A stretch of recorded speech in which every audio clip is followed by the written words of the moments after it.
It has been about a year since my daughter started living on her own as a university student.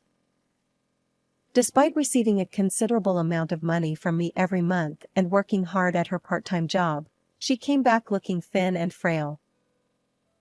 Aren't you overdoing it a bit? Are you eating properly? I asked her. I'm eating properly. Bean soup and such, she replied. And such? I prompted her to continue, but she fell silent. As if to confirm my uneasy feeling, she said, Thank you for the $13 every month, Mom. I couldn't believe my ears. $13? I send you $130 every month. My name is Nancy. I've been told all my life that I don't have good judgment when it comes to men. I had my first boyfriend when I was a university student. I dated a guy who was 2 years older, but less than 3 months into the relationship, I discovered he was cheating on me. Disillusioned with older men, I then dated a younger guy. But he eventually became something of a freeloader, perhaps because I paid for everything, because I was older. I thought I had found the right one when I got married after 4 years of dating, but he turned out to have both a spending problem and a habit of cheating. After divorcing him, I've spent the past 10 years raising my daughter Emma as a single mother. The little, innocent girl I once knew had grown into a dependable daughter who took the initiative to do household chores. You don't have to push yourself so hard, I tell her, but she insists. Mom, you're working so hard. If you overdo it, you'll collapse. On the other hand, Emma never slacked off with her studies. I want to work hard like you, Mom. I don't want to be a burden to you, she said, and ever since she started high school, she had been studying for the entrance exams to a national university. Though she sometimes made mistakes, I thought she was an excellent daughter. After intense studying, Emma finally passed the entrance exam to a certain national university. When we went to see the results together, we found her exam number on the bulletin board and rejoiced together, holding hands. The time until her university enrollment flew by. I took some vacation days, and we went on a celebratory trip, which was really enjoyable. Soaking up to her shoulders in the warm water of the spa, Emma said, Mom, it's so warm. With rosy cheeks, and I felt a deep affection for her. I vowed to myself that no matter what happened, I would protect my daughter. With her university entrance, my daughter left our home. I saw her off with a mixture of pride in how well she had grown and a touch of sadness. After Emma started living on her own, it became our routine to talk on the phone before bed. Emma was already good at household chores and more responsible than most her age. I wasn't too worried about her day-to-day life, but the fact that she was a young woman living alone did leave me with some lingering concerns. Sometimes I wondered if I was being overprotective, but since Emma always seemed happy to talk every night, those post-work calls became a cherished part of my day. Emma shared many stories with me, about her university classes, the new friends she made, joining a music club with her friends, and even about a senior she was interested in. Her days seemed fulfilling and fun, which made me very happy. As the first semester was coming to an end, Emma nervously said, Hey, Mom, I have something to tell you. It turned out to be a happy announcement. I recently got a boyfriend. Her boyfriend was Jason, the senior she was a bit interested in from her club. I replied, That's great. Congratulations. but inwardly, I was a bit worried. After all, my daughter had inherited my supposed poor judgment in men. I was anxious about the possibility of her experiencing the same bad luck with men that I had. Sensing my concern, Emma asked, "Can I bring him over to introduce him to you?" I put on a cheerful tone and said, "Of course." During the summer break, Emma came home and brought her boyfriend Jason with her. When I finally met him, Jason turned out to be a well-groomed and pleasant young man. Nice to meet you. I'm Jason, and I'm dating your daughter. He said clearly, bowing his head as soon as I greeted him at the door. He seemed like a responsible young man, and I felt a wave of relief, thinking my worries might have been unfounded. Jason didn't have dyed hair or piercings, but he had a sophisticated air about him. His beauty mark was rather charming. I remembered how I used to be attracted to such people when I was Emma's age, and it made me feel oddly nostalgic. Then, while having tea with him and Emma, I found Jason to be not only responsible but also very considerate. He would promptly offer to help, saying, I'll take that. when I was serving tea, and he would discreetly refill my cup when it was empty. Jason is quite a nice guy, I whispered to Emma when Jason left the room for a moment. What do you mean, quite? Were you worried? Emma replied with a slightly embarrassed smile. Of course. After all, he's the man my daughter likes. Oh, come on, it's fine. I'm not like you, Mom, she said, and we both laughed together. Soon, the second semester began. Emma determined not to burden me and spent her days working part-time jobs to cover her living expenses. I sent her money each month just in case, but she seemed to be saving it for the future. Emma appeared to be very reliable at her workplace, balancing both her studies and part-time jobs to the point that she rarely attended her club activities anymore. Are you okay? Don't overdo it, and use the money I send you. If you want, I can come over and help with the housework, I worried and asked. Emma replied weakly, I'm fine. Since I stopped going to the club, Jason has been coming over often to check on me. You have your own things to worry about, Mom. I can manage on my own. I'm okay. Really? If you say so. Just the other day, Emma said, I came back from work and found that Jason had surprised me by making hamburgers. They were really delicious. I have Jason, so I'll be fine. Her cheerful tone made it clear how much she liked Jason. Then she added, I have an early class tomorrow, so I have to go. And hung up the phone. Despite my lingering worries, I reassured myself that Emma had Jason to support her.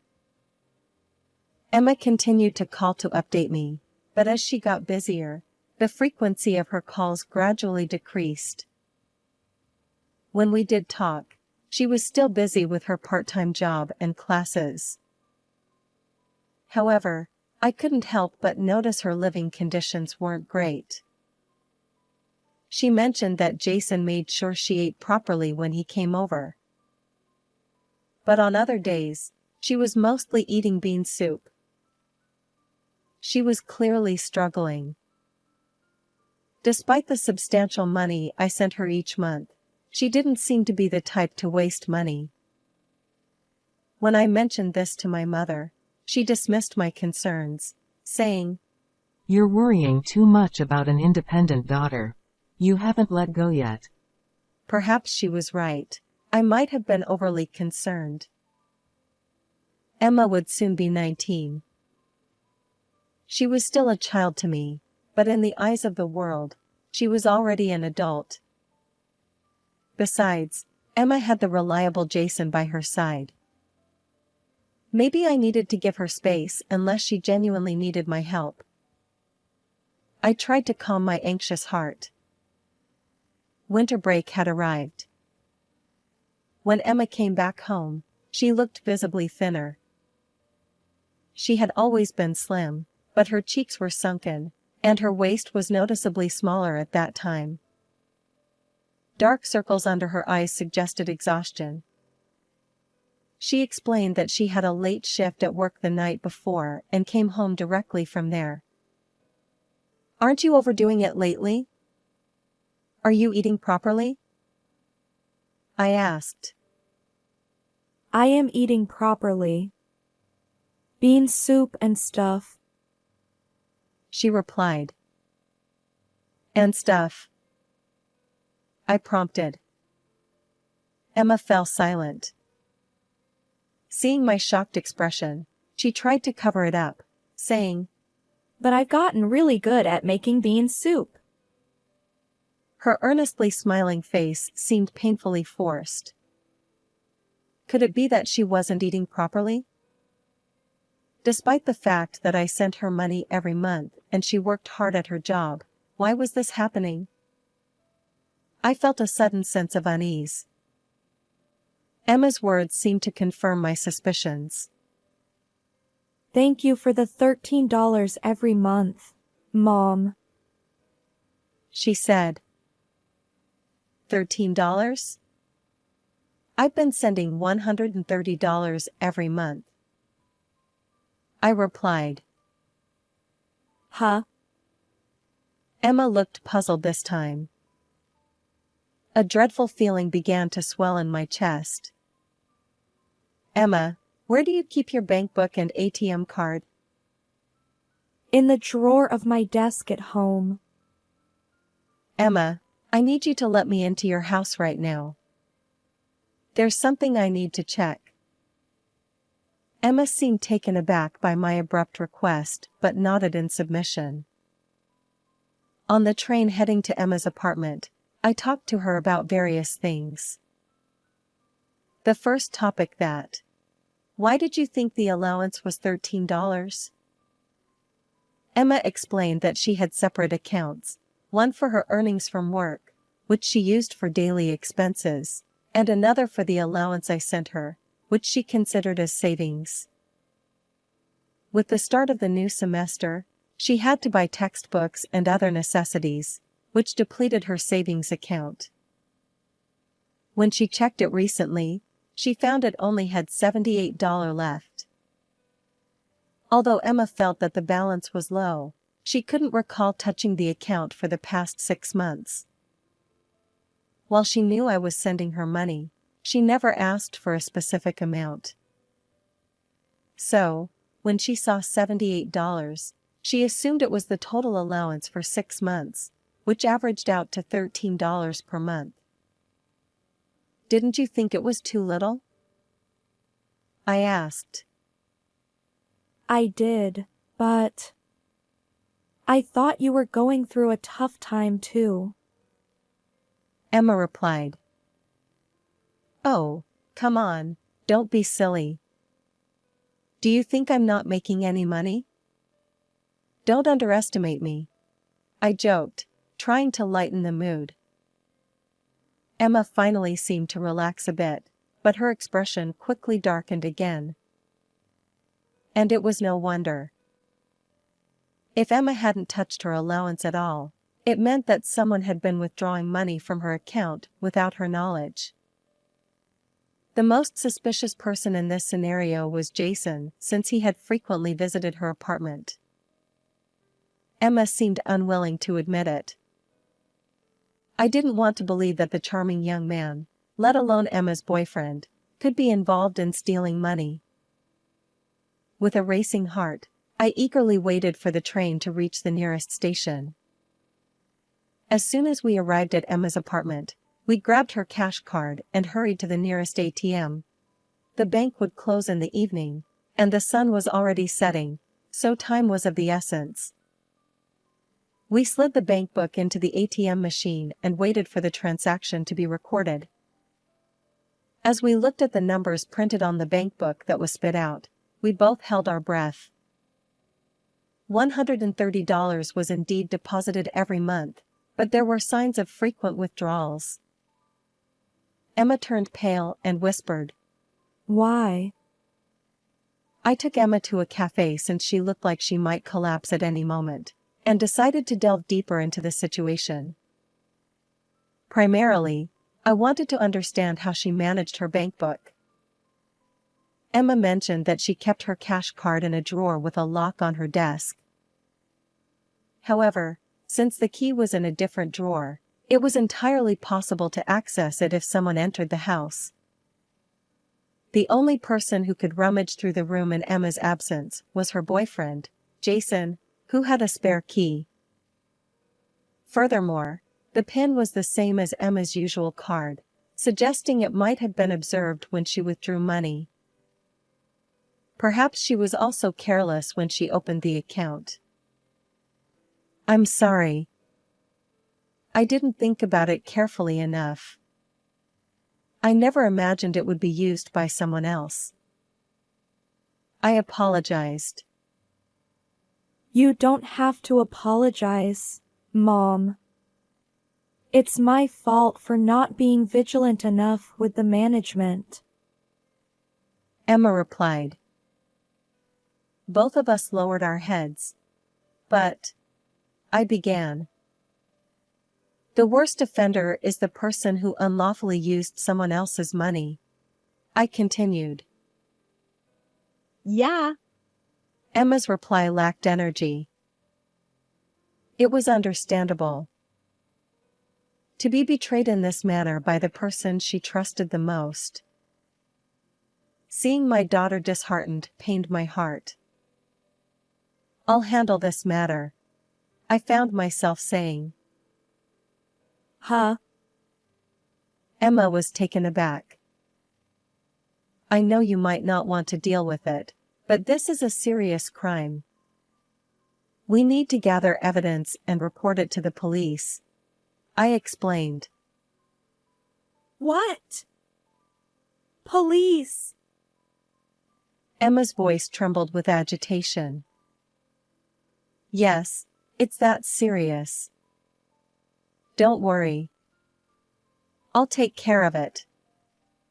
It's to ensure you can continue your university life without worries, okay?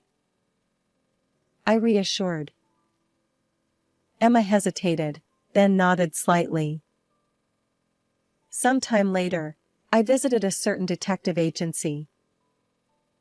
I had relied on them during the investigation of my husband's infidelity. I need you to investigate my daughter's boyfriend. His name is Jason, a sophomore in the economics department at the same university as my daughter. He might have been using the allowance I sent to my daughter without permission. I explained, showing them the photos Emma had sent me. They readily accepted the case. The fee was not trivial, but it was all for the sake of clarifying the truth, for Emma's sake. While waiting for the investigation, at Emma's anxious suggestion, she started commuting to school from my house. The commute took over an hour each way, so it seemed like a hassle, but Emma visibly relaxed when I returned home. Once, she even made bean soup as a side dish for dinner. I've gotten good at bean soup, she said one day. And indeed, the bean soup she made were rich and delicious. As my heart ached, knowing she must have been making them every day, Emma winked confidently at me.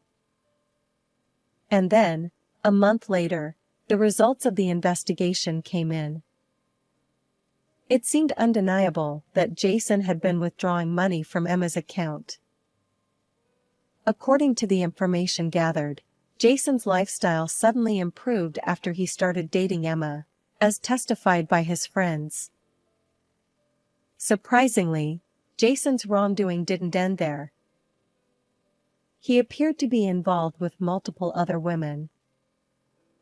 As I was left speechless, several photos were handed to me.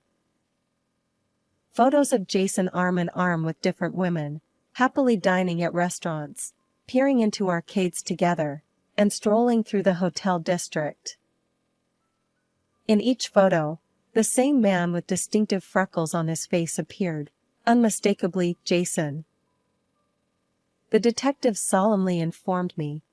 It seems Jason has been stealing your daughter's allowance to maintain a lavish lifestyle not only for his friends but also for multiple other girlfriends. I thanked the detective profusely and bowed deeply. Now, it was time to launch our counterattack. First, I filed a police report. Then, I sent written statements to Jason's parents, his university, and all the girlfriends he was involved with, detailing his actions. Initially, Jason seemed defiant, but after being confronted by multiple girlfriends, he finally confessed to his crimes. All the girlfriends, including Emma, naturally cut ties with Jason. Subsequently, Jason faced expulsion from his university due to the police involvement and was taken back home by his parents. Fortunately, his parents were sensible people who came to our house once with a gift to apologize. For the stolen money, his parents agreed to repay it for the time being. Jason's father even went as far as to kneel down and apologize, saying, "I'll make sure my idiot son pays it back even if it costs his life." According to hearsay Emma heard, Jason was working multiple jobs to repay his parents. As things settled down, it was just the beginning of spring. To celebrate cutting ties with the bad influence and Emma's spring break, we went on a trip for the first time in a year. Since then, Emma seemed to have gotten her life back on track, with her skin glowing and her body looking healthier. We soaked in warm baths together, indulged in delicious hotel meals, and watched TV. It felt like we were finally having some peaceful time after a long while. Mom. Emma spoke up from her bed just before sleep. "What is it?" I asked. Didn't Dad's wastefulness and infidelity lead to your divorce? She asked. Emma's words made me snap back to reality. My ex-husband was like Jason and spent money recklessly just to impress others. Because of that, he stopped providing for the household, and on top of that, he cheated on me, which led to me serving him with divorce papers. We seem to have chosen similar kinds of men, haven't we? Emma said with a slightly sad smile. "Yeah, we'll have to be more careful from now on," I replied with a deliberately bright tone, feeling a bit uneasy. Come to think of it, Mom, you seem to be in high spirits lately. Do you have a boyfriend or something? Emma asked. "No way. I don't have a boyfriend yet," I replied. Could it be that you're about to get one? She teased. I haven't told Emma yet that I've been getting along quite well with the investigator assigned to the case ever since the incident. Yet, she seems to have noticed. Is it a woman's intuition at work, or perhaps it's because we've been together for so long as mother and daughter? Hey, Mom, what's up? Are you okay this time? Emma pokes me, laughing. I think so. He seems responsible and dependable, unlike your father. I reply, a bit flustered. Oh, come on, Mom. You better be careful this time. It wouldn't be funny if you ended up like me next. Emma chuckles. Right. I'll be careful, I said, trying to sound composed, and exchanged a smile with Emma.